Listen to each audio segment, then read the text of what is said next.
شلام لخ مريم مليخ طيبوثة نارا عماخ مريخات المشي وموريخ بير خرسي شو ناط مريم يلدت آلها صلح لا بين حطاهي هاشا وشاق الموثين آمين.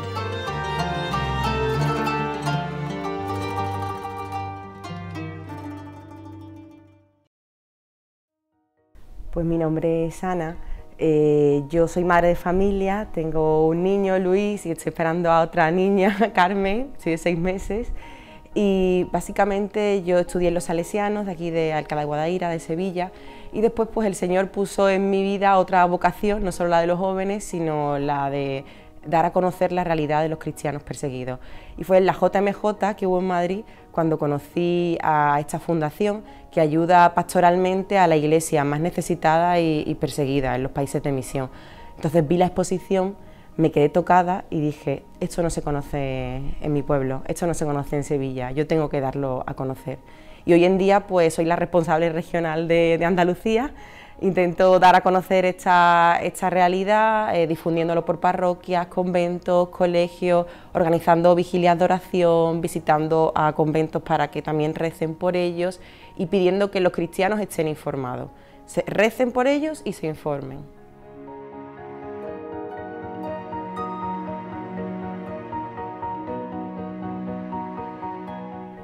Pues tuve la gracia de, con la Fundación, con ayuda de la Iglesia Necesitada, visitar la India este pasado enero. Nosotros sobre todo hemos visitado el noreste de la India. Concretamente estuvimos en Calcuta y estuvimos también visitando a los cristianos del estado de Bihar. Entonces ahí es verdad que la India es un país pues muy complejo, es el segundo país más poblado del mundo, hablamos de 1.300 millones de personas, de los cuales solo el 2% son católicos. Entonces solo 20 millones son católicos, viven evidentemente en minoría. La principal religión es el hinduismo, sí que es verdad que conviven, pero bueno, el gobierno, por desgracia, está cada vez siendo más de corte nacionalista, extremista, y está tendiendo a querer vender la imagen y la marca india. ¿Esto qué significa? Que quiere que todos los indios sean hinduistas. Entonces el resto de religiones minoritarias pues intenta que, claro, que no le entorpezcan, ¿no? Entonces pues los cristianos, la mayoría además en el norte pertenecen a la casta inferior. Para quien no conozca esta realidad, en la India, aunque por constitución está abolido, pero sigue rigiendo el sistema de casta. Esto significa que tú por el hecho simplemente de nacer, ya naces en una casta. Entonces hay 4 tipos de castas y principalmente los cristianos están en la casta inferior. Son los llamados Dalit o básicamente sin nombre. Estas personas pues principalmente viven en la calle, no tienen casa, no tienen acceso a agua potable, electricidad, no tienen trabajo. Entonces viven en unas condiciones muy precarias y son justamente ellos los que se están acercando más al cristianismo. Pues claro, ellos cuando se acercan a la iglesia ven que pueden entrar, ven que les preguntan por su nombre, ven al Señor y dicen, bueno, esta es la religión del amor, ¿no?, de la igualdad. Entonces pues está habiendo muchísimas conversiones justamente de este sistema de castas de los Dalit.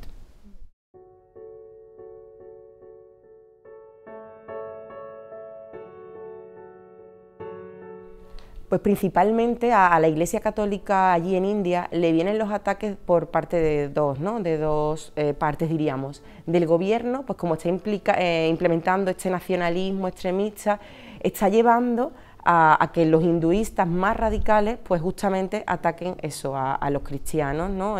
Hubo de hecho un atentado hace unos años, incluso murieron personas, atacaron iglesias, casas. Entonces por esa parte del gobierno está sintiendo mucha presión, tiene muy vigilados a los párrocos, muy vigilado el número de bautizados, el número de conversiones, y ahí también enlazo con la segunda parte. La segunda presión que sufren los cristianos en India sería la ley anticonversión. En 19 estados de la India rige la ley anticonversión. Eso significa que las personas que se sientan llamadas a ser cristianos, no pueden convertirse porque pueden acabar incluso en la cárcel, con pena de cárcel. Entonces, claro, esto, quiera que no, pues entorpece muchísimo la labor de la Iglesia y la labor de cualquier persona que se sienta llamada y que escuche la palabra de Dios y diga, papá, quiero responder a tu llamada, no quiero ser cristiano, me quiero bautizar. Pues en estos estados no pueden bautizarse.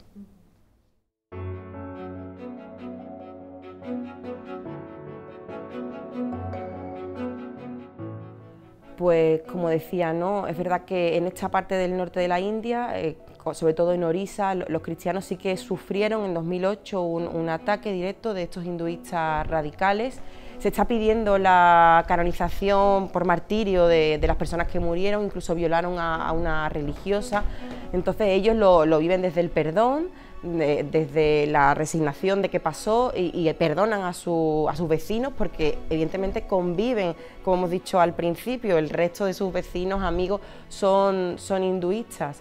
Pero también es cierto que en el día a día de una familia cristiana en la India es difícil, ¿no? O sea, ellos, por ejemplo, el domingo no es fiesta, entonces se encuentran con muchas dificultades. Había incluso madres de familia con las que nos pudimos entrevistar, tuvimos la gracia de conocerlas, que nos decían, un vecino mío me dejó una Biblia, yo la escondía, yo rezaba, yo la leía, pero cuando empecé a acudir a misa los domingos, mi marido, mi familia me decía que por qué me ausentaba, que además era mi medio de comida y que sin embargo me estaba yendo a una misa, a una iglesia, que eso que es lo que era. Entonces ella pues también nos contaba que gracias a los centros pastorales, a la ayuda del sacerdote, pudo ir llevando poco a poco a su marido, a su familia, para que conocieran la iglesia. Y sí que es verdad que ahí hay grandes testimonios de familias que se han acercado a la iglesia, han visto que son eso, son comunidades, son familias.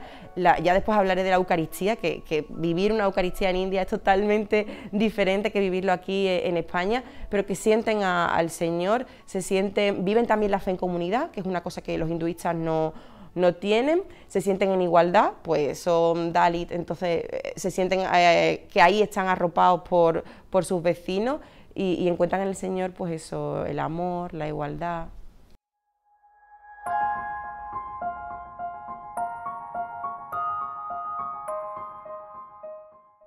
Pues contaría y destacaría dos testimonios que a mí me impactaron muchísimo allí cuando estuve visitando el norte de la India. Uno sería el de una mujer cristiana, Sita. Ella tiene 3 hijas.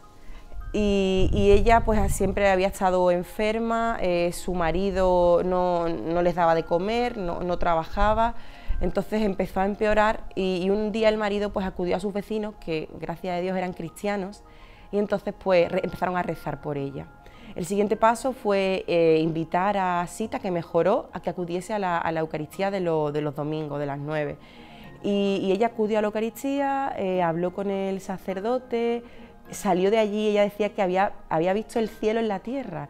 Entonces pues empezó a comentarle al marido que por qué no asistía, pero esto ya no cayó bien al marido y nos comentó Sita cómo le pegó una paliza tan fuerte con una barra de hierro que ella decía, oh Señor Jesús, tú me estás ayudando, porque si no yo habría muerto. Y justo fue así, o sea, Sita, yo la vi, la pude tocar, la pude abrazar y no tenía nada, o sea, el Señor le había ayudado en ese martirio y la había encomendado, ¿no? Y bueno, a raíz de ahí el marido fue entrando razón, ella nos dice que esto fueron años de rezos y de días y días y charlas, y empezaron a acudir a un grupo en el centro pastoral de matrimonios. Entonces ahí descubrió que el matrimonio era cosa de 3, dice, nunca nos habíamos dado cuenta, éramos Dios, el marido y la esposa. Entonces mi marido me pidió perdón, yo también le pedí perdón a él porque no había entendido lo que era el sentido del matrimonio. Dice, y ahora ya pues acudo a misa con mi familia y le pido al Señor, que era una cosa que nos hacía mucha gracia, que una de sus 3 hijas tuviera la vocación de religiosa. Así que nos encomendó esa labor y yo siempre lo cuento porque digo, ¿con qué, no? Con qué alegría esta mujer, después del martirio que ha pasado, bueno, incluso nos contaba que todavía su familia política no ha aceptado que se hayan convertido al cristianismo, entonces su suegra sigue ahí un poco, o sea, se han tenido que apartar de ellos, pero que le pida al Señor que una de sus hijas sea religiosa. Así que les encomiendo también a que recen por Sita y por su familia. Y el siguiente testimonio que también me impactó muchísimo fue una religiosa, las misioneras de Nazaret, si mal no recuerdo el nombre. Concretamente fue la hermana Rose la que empezó esta misión, allí le llaman misión, y lo que comenzó a hacer, el obispo le dijo, vete por allí, por esta zona, es una zona más rural, porque aquí hay muchas familias Dalit que viven, son nómadas y sobre todo trabajan con el ladrillo. Trabajar con el ladrillo es algo muy duro porque son familias enteras que fabrican ladrillos, incluidos los niños pequeños. Entonces veías que, claro, tienen que soportar mucho peso, altas temperaturas, evidentemente condiciones y sin apenas comida, en invierno frío, en verano muchísima calor y después las lluvias que siempre suelen ocurrir en India, ¿no? Entonces esta mujer se pasó por estas familias, iba de familia en familia, viendo cómo vivían los niños, ¿no? Los más pequeños, y sobre todo ella iba buscando a las niñas. ¿Por qué? Porque en India las niñas, la mayoría, pues simplemente las casan con una temprana edad y ya se encarga el marido de ellas y como que la familia se desprende, ¿no? de eso. Entonces, ¿qué pasa? Que los niños sí suelen tener acceso a la educación, pero las niñas casi ninguna van al colegio, entonces son analfabetas y al final es la rueda, ¿no? No salen de esa pobreza. Entonces ella iba pasando por las casas y se iba dando cuenta no solo en las condiciones en las que vivían las niñas, sino que muchas habían sufrido la polio y las tenían junto al ganado en los establos, en condiciones deplorables. Entonces ella dijo, yo tengo que montar aquí algo para ayudar a estas niñas. Y montó lo que se llama, ellas le llaman un rayo de esperanza. Y es un colegio, una granja que nosotros visitamos y que de verdad a mí se me ponen los vellos de punta cada vez que recuerdo que tenía ya 150 niñas, que como ella nos contaba, que se llevaban días lavando a esas niñas, porque venían evidentemente sin nunca haber tomado ninguna medicina, sin haber recibido fisioterapia, que ellas además, estas monjas, pues son enfermeras, entonces las lavaban durante días, les quitaban los piojos, las alimentaban, las duchaban, le daban dignidad. Y veías a las niñas que la mayoría andaba, no sufría nada, o sea, la polio es una cosa que te puede afectar a los huesos, digamos, pero que con fisioterapia pues, puedes salir andando y no tienes por qué arrastrarte. Pero ellas nos contaban que las niñas al principio llegaban arrastrándose, porque no habían tenido los medios mínimos, ¿no? Entonces a mí eso me impactó muchísimo porque la labor que hace allí la iglesia, la labor que ha comenzado esta hermana Rose, eso es impresionante, o sea, eso tiene que la gente conocerlo, ¿no? Y saber que ayuda a los más necesitados.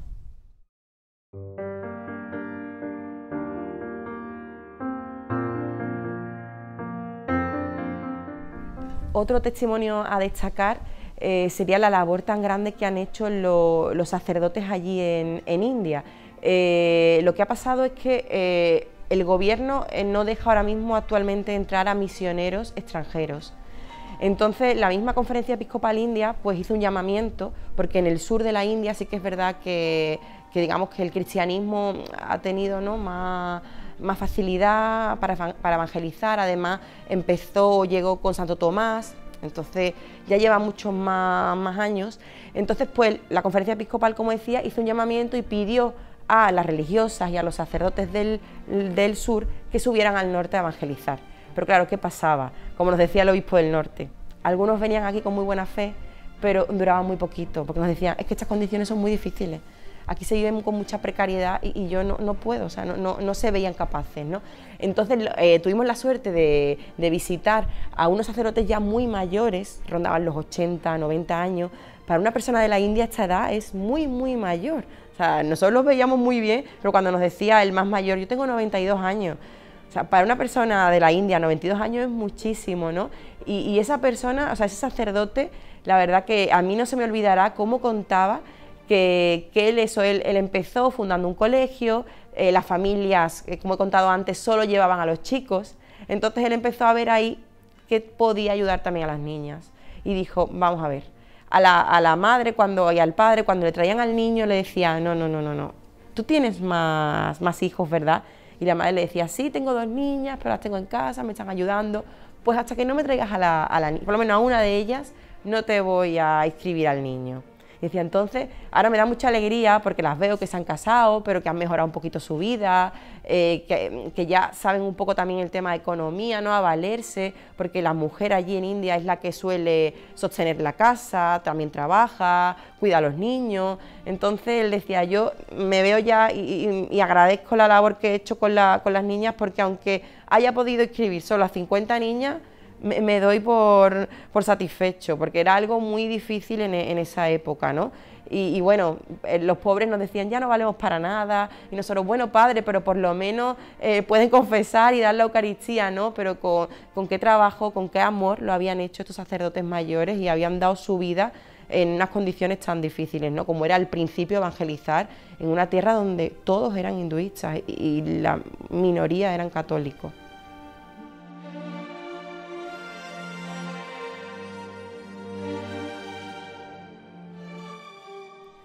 Pues mira, principalmente la Iglesia allí en India ayuda a la Iglesia necesitada principalmente. Los proyectos que tiene allí son pastorales, porque la Iglesia lo que está haciendo es evangelizar.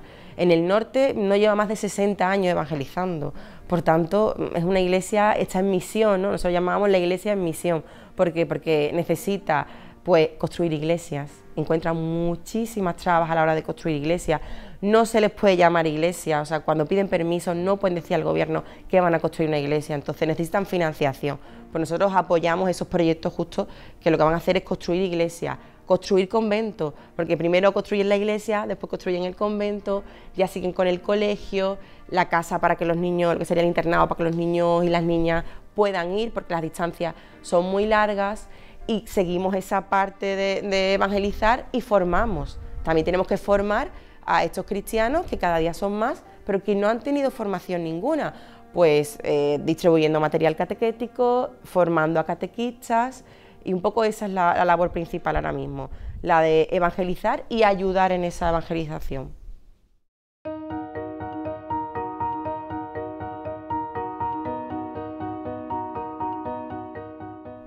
Pues Jesucristo para los cristianos de la India me parece que es un padre que los abraza, que los está esperando, que no ve desigualdades entre ellos, ¿no? Que les llama por su nombre, algo tan importante para una persona, ¿no? El tener nombre ya te hace digno, ¿no? Y para una persona europea no sabemos lo que es eso.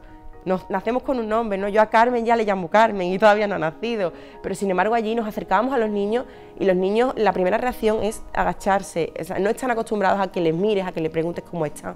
Entonces yo creo que ven a Jesucristo eso como un padre que les abraza, les acoge y les recibe por su nombre, ¿no? Con su dignidad. Y la Virgen María, pues como una madre, o sea, como una madre que igualmente les da cariño, les va a ayudar a sobrellevar su día a día, que es muchísimo más duro que el nuestro. Y eso, básicamente que les quiere tal y como son, con sus cosas buenas y sus cosas malas.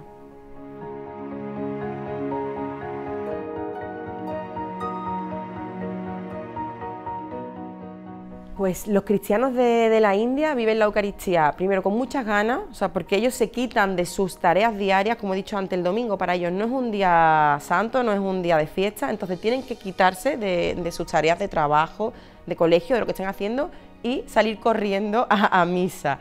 La misa además la suelen poner a una hora que puedan ir, pero que también les dé tiempo a llegar. Pensemos que las distancias son muy grandes y, por ejemplo, nosotros visitamos una iglesia que el feligrés más alejado tenía que hacer 100 kilómetros. 100 kilómetros, eso pasaba que entonces todas las semanas no podía ir. Entonces, imaginaos cuando una persona recorre 100 kilómetros a pie o en bici, ¿cómo llega a misa? Pues ya cansado, pero con muchas ganas, porque ha hecho mucho esfuerzo, ha recorrido muchos kilómetros para llegar a esa Eucaristía y después la viven muy en comunidad. O sea, además es una iglesia que está repleta de alfombras, en el mejor de los casos, entonces ellos pues no se sientan en sillas, sino que se sientan en el suelo y después suele ser una misa larga, porque claro, han tenido que hacer mucho esfuerzo, entonces ellos no quieren que acabe pronto, todo lo contrario, quieren encontrarse con el Señor y estar mucho tiempo con Él, ¿no? Entonces suelen ser misas largas, pero sí que muy amenizadas, hacen mucho canto, utilizan muchos instrumentos musicales, además también en la cultura india el tema del incienso, cosas que a nosotros nos pueden chocar más, incluso de la luz. allí utilizan mucho los colores, entonces para nosotros era sorprendente, pero la Virgen María pues tiene un sari, como tienen las indias, un sari muy colorido, tiene muchas luces, entonces la verdad es que la Eucaristía es una fiesta para un cristiano indio.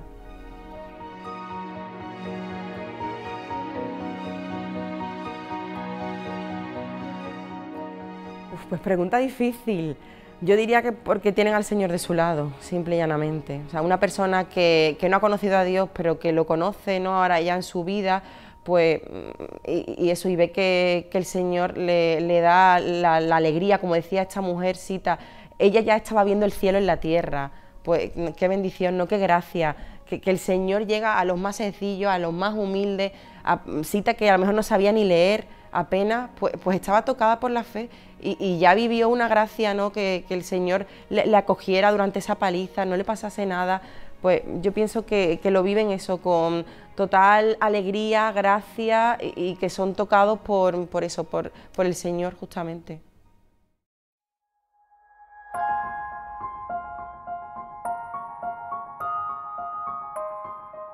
Pues le diría que se informen, que como cristianos que somos, estamos llamados hoy en día a informarnos de lo que pasa a nuestro alrededor. Hay mil formas de hacerlo, mediante la Fundación Ayuda a la Iglesia Necesitada, leyendo el boletín en la parroquia o entrando en nuestra página web ayudaalaiglesianecesitada.org, y después tenemos muchísimos más canales, o sea, las redes sociales hoy en día lo mismo, seguir perfiles cristianos, católicos, nosotros tenemos perfil en Twitter, en Facebook, en Instagram ahora también. Entonces estamos llamados, yo pienso, a informarnos para conocer. Porque yo ahí cojo mucho la frase que decía San Agustín, ¿no? No podemos amar y no podemos rezar por las cosas que no conocemos. Pues justamente, si los cristianos de hoy en día no saben que está ocurriendo esto en la India, que hay cristianos que son perseguidos por el mero hecho de ser cristianos, de llevar una cruz, de asistir a la Eucaristía, no podemos rezar por ellos. Y ojo, ellos ya rezan por nosotros, que para mí es lo más sorprendente. Que un cristiano de la India me diga que ya reza por mí. Yo le decía, pero ¿por qué rezas por mí? ¿Pero por qué? Me decía, porque vuestra fe estamos dando cuenta que es muy débil. O sea, es que sois muy cómodos. Vosotros tenéis una parroquia, a cada 5 minutos de casa y no vais a la Eucaristía. Y nosotros, que nos cuesta 100 kilómetros, lo hacemos todos los domingos. Entonces, si ya están rezando ellos por nosotros, vamos, está claro que tenemos que tener a esa iglesia necesitada y perseguida en nuestras oraciones diarias, y rezar más por ello, y aquella persona que se sienta llamada a la caridad, pues ayudar en estos proyectos, ¿no?, que es muy importante también, pues como hermanos nuestros que son, pues ayudar con la caridad, ¿no?, con lo que cada uno pueda.